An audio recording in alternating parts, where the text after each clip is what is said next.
There's one place that I will go to over and over and over again and never get sick of. And if you're there and you're lucky enough to get good weather, you do feel like you're in paradise. I felt like I'd been transported to another planet. It just completely blew me away, and it was overwhelming how beautiful that place was. You obviously want to see all the famous iconic places, but there is so much else to this country that people who aren't from here just aren't aware of.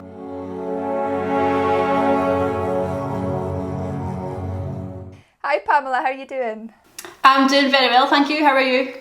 Good, I'm really well, thank you. Not bad at all. So during lockdown, I've been reaching out to people who do YouTube or who do photography to sort of have debates about different issues or different topics within photography. And because you and I think, are the only Scottish sort of YouTube landscape photographers, I thought it'd be really good to reach out to you and have a debate or a discussion about our favourite places for photography around Scotland.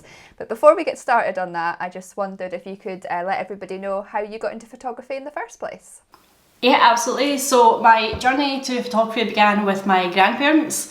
I am a third generation photographer. My great granddad was a wedding photographer, my nana was a photographer, she also did weddings, and it was a sort of natural progression. They sort of all handed their stuff down to me. It got me interested in photography, and then I worked as a photographer for about 10 years doing weddings and portraits, and then I went to college for 2 years, got an HND, qualified, graduated, and now I work as an agency photographer doing sort of food photography and stuff like that. So it seems like it was always going to happen.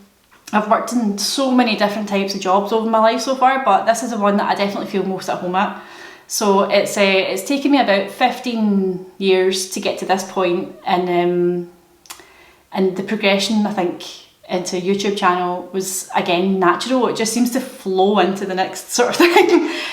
So yeah, it was definitely my grandparents influenced me a lot. They were really inspirational. They did the sort of, my granddad especially had an old box room in his house, and he turned it into a dark room because it was completely pitch black when you shut all the doors and stuff. They had this little red light, and I remember like my nana telling me all these stories about how he'd go in and spend hours and hours in this dark room and it'd be stinking the house out, and it really did inspire me to want to know what that was like. And obviously I was really lucky that I came in, because of the age I am, that I've come in at the tail end of analogue photography into digital, and I get to experience both. So my nana's obviously, she picked up the sort of the baton and then carried it forward into wedding photography, and she shot film photography as well, and then eventually digital photography. So she was sort of branching into that sort of that aspect of photography as well. So she used to tell me some really funny stories about my granddad. He actually shot her wedding, and then he ruined one of his films. And it was an absolute disaster. I think he managed to salvage a couple, but he ruined one of his films because he accidentally opened the door. Someone opened the door when he was developing and let all the light in. So she never ever let him live that down. It was hilarious. She did still get quite a lot of photos obviously for her wedding, but yeah, so that's kind of how I've got into it. I remember just hearing their stories about how much they enjoyed it and how much they loved getting out to go and do it, and it's obviously especially my nana because she was so young.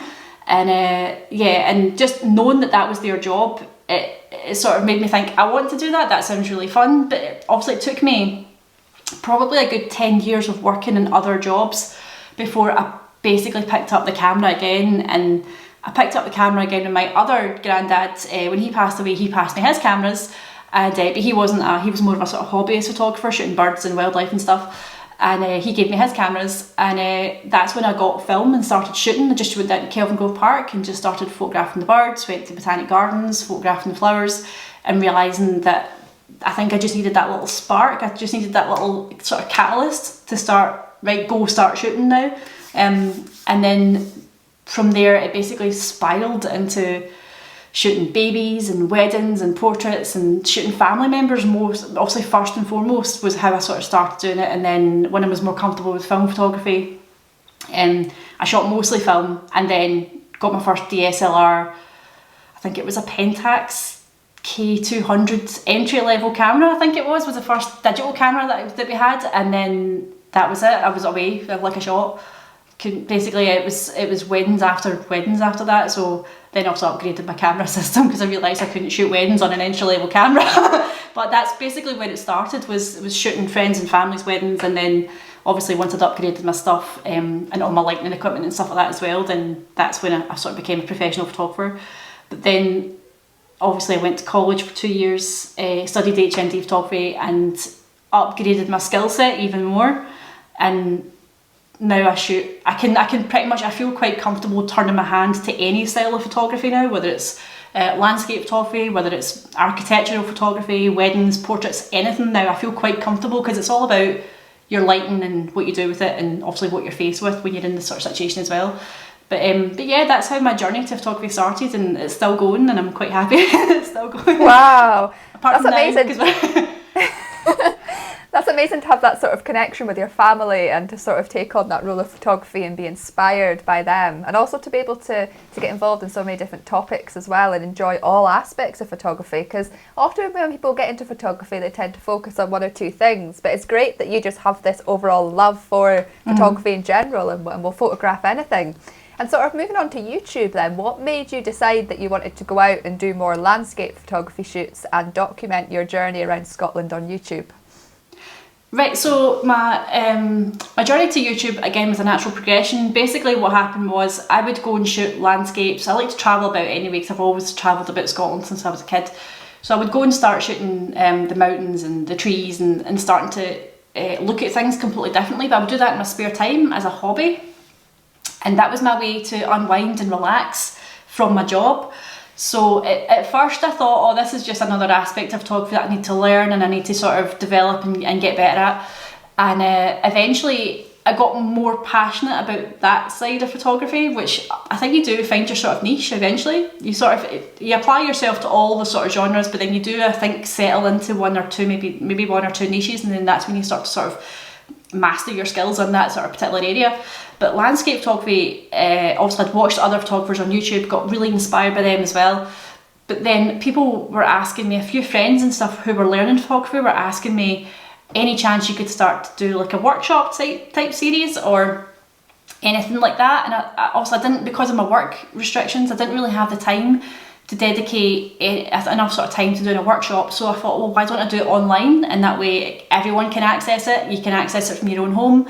You can access it in your own time after your work. You don't have to be sort of restricted by having to meet up a certain week or whatever to go up north of Scotland, wherever you're going. So that's kind of how it initially started, because my friends were saying, oh, that's really cool, you need to show me how to, I've just got this new camera, can you show me how to use it? Or like, that's kind of how it went. And then eventually I thought, well, why don't I just put all the stuff that I know online, and then everyone can access it at the one time and you can see where I'm going, and it might give them inspiration to go and try and go to these different places as well. But the YouTube channel has been running for about a year and 5 months or so now, which is still relatively in baby terms, still very young, still growing, and but it is growing, which is good. So I'm really excited to see where it goes next, because I'm still enjoying making videos mostly every week. It's getting harder. Obviously lockdown's making it a little bit harder to make videos every week, but I'm trying to keep to some sort of schedule once a week if I can. If I have something to talk about, or if I have something that I'm really passionate about to show people, or something that I'm doing, or new gear that I've got. But I don't tend to do gear reviews because I don't really like them, to be honest. But I tend to sort of, if I've got an idea for something that I think, oh, they might like this, or somebody might want to try this, then I'll just make a video about it. And it is, I'm kind of reflecting back on past experiences, and I'm kind of reflecting back on things I did in college, or I'm reflecting back on things that I learned in college, like macro photography or infrared photography, and thinking, how can I make this accessible to people who didn't go to college, but they might want to learn it for when they're out in the field, or they're out up a mountain, or whatever they're doing, or even just out their back garden. Like, that sort of stuff is what keeps me motivated. Just thinking ahead to what else can I show folk that it's not really what I can do, it's like, this is what you can do if you just, this is what you need to do to learn how to do it. So I like that, and I think that's the main motivation for sort of keeping the channel going as well. I also really like taking people on the journey with me. I really like having them virtually there, because now that I've got people who are coming back every week and they're commenting on my videos every week, I'm like, well, okay, you're enjoying it, come with me this week. Come and see where I'm going this week. Like, that's the sort of, I get really excited to show people where I'm going next, especially because they are lesser known locations in Scotland. I don't tend to I do go to the big sort of iconic places, but I tend to try and go more off-grid and find little nooks and crannies that nobody really knows about. Not that I want to saturate them with loads of photographers, but it's not that I have that many subscribers, but I want to show people that there's more to Scotland than the big iconics, and I suppose that's part of the reason. There's a lot of reasons why I have a YouTube channel, actually, now that I think about it. Oh, it's really nice to hear, though. I mean, the fact that you got into it because you're friends and that were wanting to know what you were doing and learn from you, and now you've created this journey. And actually, your journey, I found, is in many ways quite similar to mine, because I too tend to show off a lot of the less well-known locations in Scotland. But the sort of difference, I guess, is obviously you travel around Scotland quite a bit, and you've been up to my neck of the woods quite recently. But, you know, you're from down the Glasgow area, so the central belt of Scotland, whereas I'm obviously from the northeast in Aberdeenshire. And we sort of come from different parts of the country. So to start this debate about the best locations to photograph in Scotland, I kind of wondered, what are your sort of go-to places down in the central belt near where you live that you like to go for photography, or your just sort of favourite spots down there that you enjoy to go to? Right, well, definitely off the top of my head, there is one place that I will go to over and over and over again and never get sick of, and it's because it has such a massive variety of different types of trees and lochs and waterfalls and all sorts of stuff. And it's a place called the Three Lochs Forest Drive, which is just beside Aberfoyle. Now, this is only a 40-minute drive from where I live, so it's not far to get to. It's very accessible. You can sort of stop off in the little town Aberfoyle before you head up, and there's two ways you can go. This is a fantastic place to sort of enhance your photography as well, because you can go back to this place all times of the year and it will look completely different every time you go. It's brilliant for sort of honing your skills. And I do tend to go back there to sort of challenge myself. What does it look like this time of the year? Or is it going to be worth going up at this time of the year? So I do challenge myself to try and go up, and I'll go to the same spots. If I find a really good composition and I know it's beautiful in autumn time, then I'll go back in the winter. Or I'll go back in the springtime when it's starting to look quite sort of green and lush and stuff as well, and look and see how the composition's changing.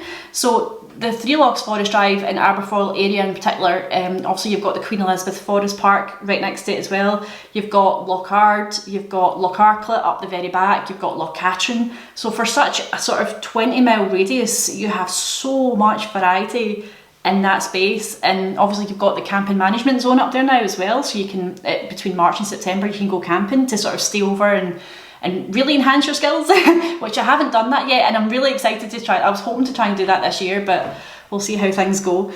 But yeah, that's definitely one place which is only 40 minutes from Glasgow, and it has so much variety. There's the different parts of the forest as well. You've got the lodge in Aberfoyle, which is just up from the sort of the Duke's Pass.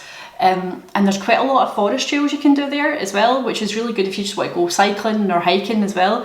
But I take my camera with me because I've got bird hides down there, which you go and see all different types of birds and red squirrels and stuff. So I think it's a place to go to whether you're into wildlife photography or sort of landscape photography and even portrait photography. I've taken portraits up there as well because it's such a beautiful place. You've got the waterfalls up there.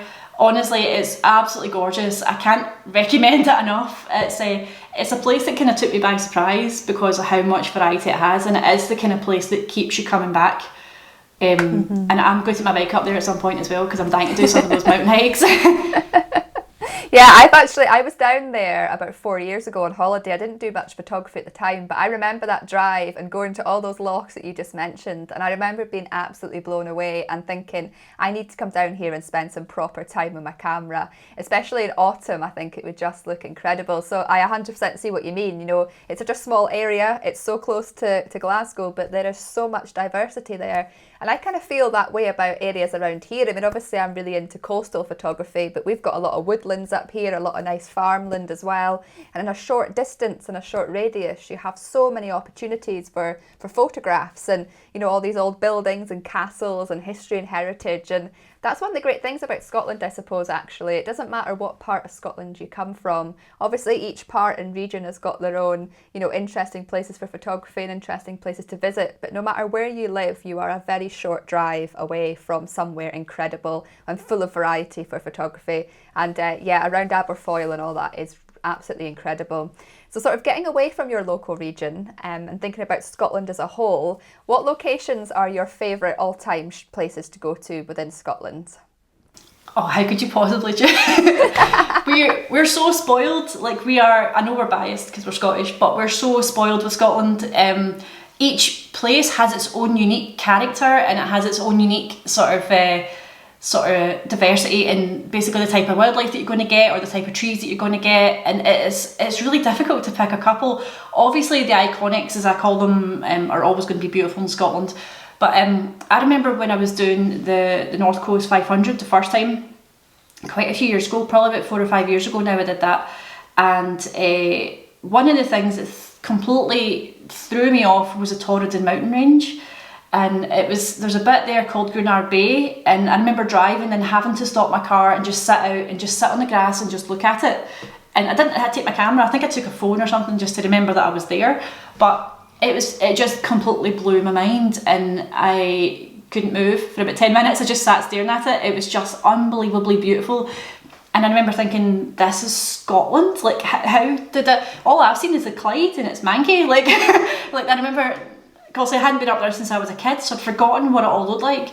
And yeah, I remember being completely overwhelmed. And then obviously that whole sort of journey is beautiful anyway, but I remember going all the way around, and I finished off at Achmelwick beach before I sort of travelled down to Inverness. And I remember we stayed over in Achmelwick beach, and they had a chippy in one of the shops. I was ecstatic. But apart from that, the beach itself, it was absolutely freezing. The water was Baltic, and I think it was like August time, so you expect it to be almost tropical, and it wasn't. It was freezing cold, but it didn't detract from how that place made you feel. It was like something from the Caribbean. I mean, I know they've seen the North Coast 500 has become a lot more popular now because of things like this and places like this, but this particular beach, Clactall as well, and Achmelwick, that whole west coast of that part of Scotland is unbelievable. And I can understand like why there's a sort of drive of tourism up there now. It has become more popular, and I suppose there's pros and cons to that as well. Obviously there's cons because the locals aren't so happy about giant motorhomes and stuff coming up, which I can see that as well. But if you've just got a car and you're just up for the drive and you're just camping with a 2-man tent or whatever you're doing, like it's such a phenomenal place to go. It's like another world. Like I didn't believe that it was Scotland. I thought I'd been transported to the Shetlands or something like that. Like it was, almost Shetlands in Scotland, but I felt like I'd been transported to another planet. It just completely blew me away, and it was overwhelming how beautiful that place was. I remember climbing in Achmelwick beach. I climbed to the top of one of the wee hilly rocky bits to see how high up I could get, because I do that a lot when I'm out walking. And I remember just sitting, I taken my tripod, my camera up with me, and I just sat it down. It was kind of windy, so I was holding on to it to make sure it didn't blow off, and I just sat there sort of surveying the land, and you could see over the next hill, and you could see the next beach, and you could see all the mountains, and it just, I don't know if I can remember seeing Sullivan, is it from there? But I remember seeing mountains in the background and just thinking, this place is utter paradise. More people should know about it, but then there's the downside to that as well. So. No, it is incredible up there actually. Clactall campsite is one of my favourite places in the whole of Scotland to camp. I just love the fact that you're right by the beach and you've got the beautiful mountains around you, and it's so beautiful. And then Torridon as well, like if you go to Gairloch, there's some incredible campsites beside the beaches and that there as well. And if you're there and you're lucky enough to get good weather, you do feel like you're in paradise. I mean, yeah, you don't have the temperatures, but you know, the views and the colour of the sea over there is just incredible. My next question to you was going to be, is there anywhere in Scotland you've been that's completely over-exceeded your expectations? But I think you've just sort of, you've just answered that question. Yeah, if I had to go one better, I would say Durness Beach, probably, up at top. That was another one that I think I almost cried when I first saw it. That was another place in Scotland that, again, it was on that part of the coast. But even some of the cliff faces though in Aberdeenshire, when I was up there recently, I remember seeing the Muckles, which is a little bit kind of off the beaten track, and it's these little sea stacks. And I remember it was really windy. It's just after we had that storm Dennis, or Ciara, however it was called. And I remember I remember trying to film a bit to camera, and my camera just kept flying over. And I was like, no, I mean, I'm just going to enjoy it. I'm just going to sit here and enjoy it. I'm not going to film anything. I'm just going to enjoy it. And I just sat there and just, again, watched the water crash against the rocks and stuff. And it was a very peaceful, beautiful place to sit. And then I realised I was sitting on the edge of a cliff again. I thought, oh, better. I've got a habit of doing that as well. But it was one of those places that you just couldn't believe that this was Scotland. And I remember thinking, I've seen so many photographs of this part of the coast, and all these different, I mean, it's literally riddled with sea stacks that nobody knows about, and they're gorgeous. They're absolutely gorgeous. I think they're so underrated and nobody seems to know where they are. And I know that they're not that accessible to get to as well, but that's not necessarily a bad thing, obviously, for safety and things like that as well. You don't want people going up and falling off and stuff like that. But yeah, that part of Scotland definitely blew me away because of how it looked like almost something from the Jurassic Coast. I think that's what it reminded me of. Yeah, I mean, that's the thing. I mean, I used to holiday up in the sort of northwest a lot as a child. So obviously you were mentioning that earlier, and I saw a lot of that growing up. So now that I'm getting older, I'm trying to go to other parts of Scotland that I maybe didn't go to when I was a child. Like last year, I found the East Neuk of Fife and all the little coastal villages, and I just thought that was absolutely incredible. And I've been exploring quite a lot of the Angus coast for the past year as well, and the beautiful sand dunes and beaches that are down there too. And that's just the thing, like you can live in Scotland your whole life and travel around it and have seen all these incredible iconic places, and still every year I'm discovering somewhere new. And then obviously the islands are going to be another thing. You know, there's so many islands to discover and explore here as well. It's just a country full of so many incredible places, and both the stories that we've told today can kind of show that. I suppose on the flip side to that, is there anywhere you've been for photography in Scotland that you thought was going to be incredible but that you felt a little bit disappointed with? Yes, actually. I was camping with a family in a place called Sansalus down beside Portpatrick, which is sort of the southern end of Scotland, and that was gorgeous, beautiful place. Portpatrick especially is a beautiful little sort of fishing village, and the sort of camping site we were at was gorgeous as well, and we were right next to the beach, and it was a beautiful place. But then I've been really excited about going to Galloway Forest Park since forever, and I remember driving through it obviously on the way back because I took a detour and went another way home so I could see it, and I remember feeling really deflated, thinking this isn't what I imagined it to be. I mean, I know it's a dark sky park, so I'm assuming for that aspect it would still be a gorgeous place and you could get some beautiful dark skies, but you're not really photographing the forest when you're doing that. You're sort of photographing the sky when you're doing that, and if you're lucky you might get a lock in it. I'm not really sure. But I remember feeling quite deflated when I was driving home that day and thinking, this isn't what I imagined it to be. I imagined it to be something like obviously what we get in the Trossachs. Like I imagined it to be something like that. Like Queen Elizabeth Forest Park is just beautiful and it has that variety of trees and things like that. And it felt, I don't know, Galloway Forest Park kind of felt a little bit samey. I'm going to sound really controversial saying that, but it felt quite kind of, there wasn't a great variety of trees. There wasn't a lot of sort of like bits to sort of stop and enjoy it, like a viewpoint sort of thing to sort of, I know it's all about exploration stuff as well, but I don't know, I think if I'd got out and just walked about, I probably would have just got lost and walked in a circle and came back to the car, because it just looked very, very samey. And I remember feeling, oh, I can understand why people come down here if it's for the dark skies, because obviously, I don't know, maybe I was just looking in the wrong bit. I'm not sure. Maybe if I had a tour guide down there who knew the area better, who could take me and show me, no, these bits are beautiful, then fair enough. But I remember Googling it when I got home, and because someone had told me about a campsite near, is it Loch Doon, or one of the lochs down there, and there's the name, I can't remember what it's called, but and they showed me, and I had this picture of this loch side, and it just looked like a flat bit of grass and a bit of loch and some trees, and I thought, well, that just looks like Loch Drunkey or any other ones you get in the Trossachs. I mean, it's not, I don't know, I think it's just been very, very hyped, which I think is an issue sometimes. I think people hype the places to be, obviously you can't hype Glencoe because Glencoe is Glencoe and it is what it is, but I think the other places have been hyped, and I think in that respect, for daytime photography or sunset and sunrise, I'm not sure if I would go down there, but obviously for astrophotography then there's definitely a reason to go down and explore it. But then finding compositions down there for astrophotography I think would be quite difficult as well. So I don't know. Maybe somebody can correct me. Yeah, it's funny, Dumfries and Galloway is a part of Scotland that I've never really explored very much. I've been down there once for an event, but I've never been down there for a holiday, travel, tourism, or all the photography. But I've always wanted to go down for the dark skies. So I think if I was to go down there, it would have to be in the winter.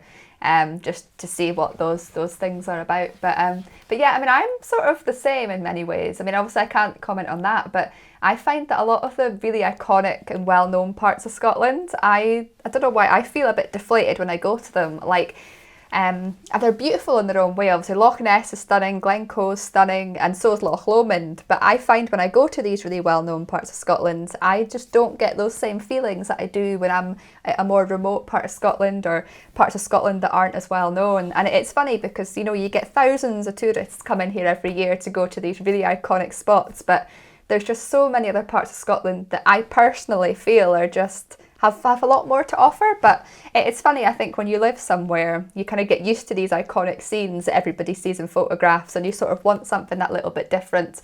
So yeah, it's funny, but I do find that a lot of these really well-known places, people in Scotland tend to go to less well-known places, and all the tourists will go there. And yeah, it's funny. So for me, yeah, when it comes to the more disappointing side of things, it's been the iconic locations that's disappointed me more than the less well-known locations. Apart from the Isle of Skye, I find the Isle of Skye to be incredible. I think it's hard not to be in awe when you go over there.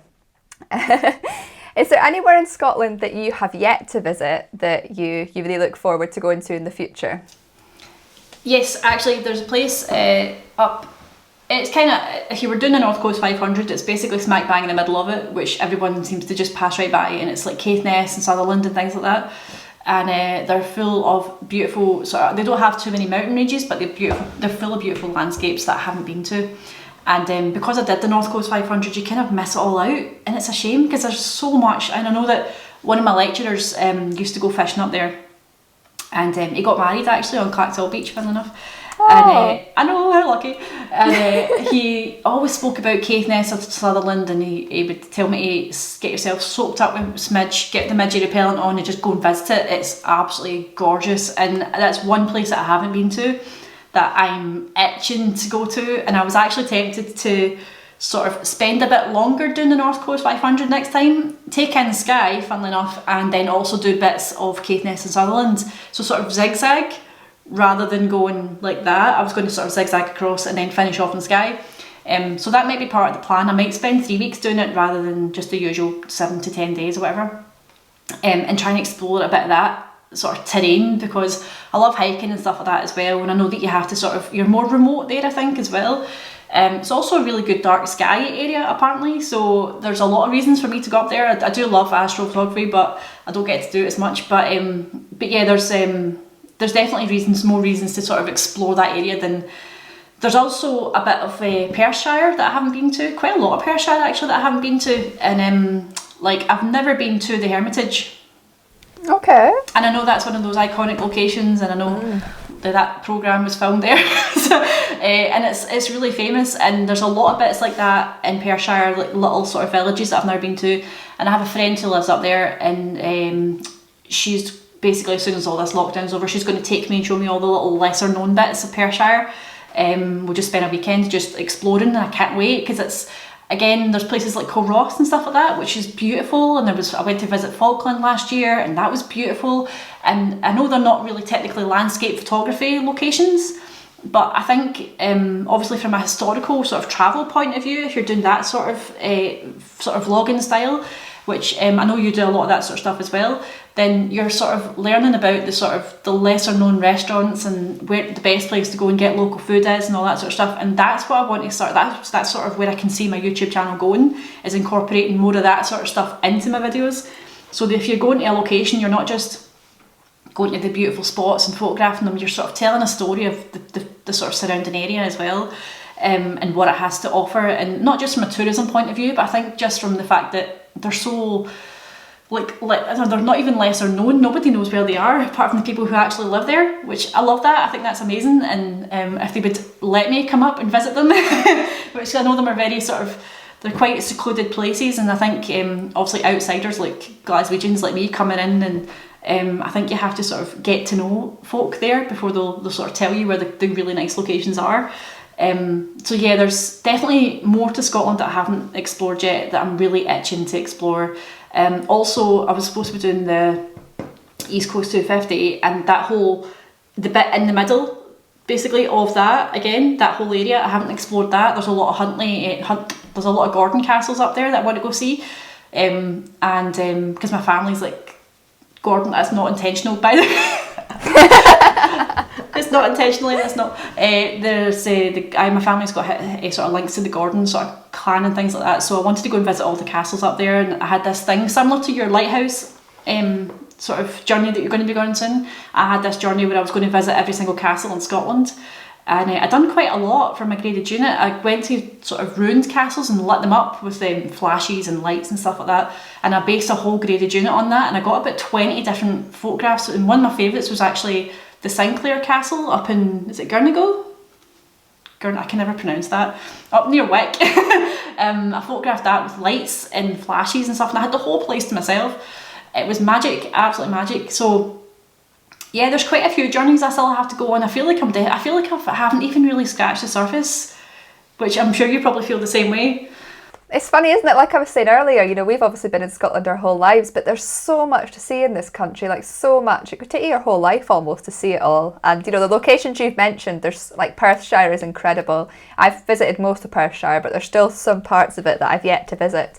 And up in Caithness and Sutherland, I was quite lucky a few years ago to spend 2 weeks doing voluntary work in Forsonard, which is bang in the middle of the North Coast 500, but in like the centre of Scotland.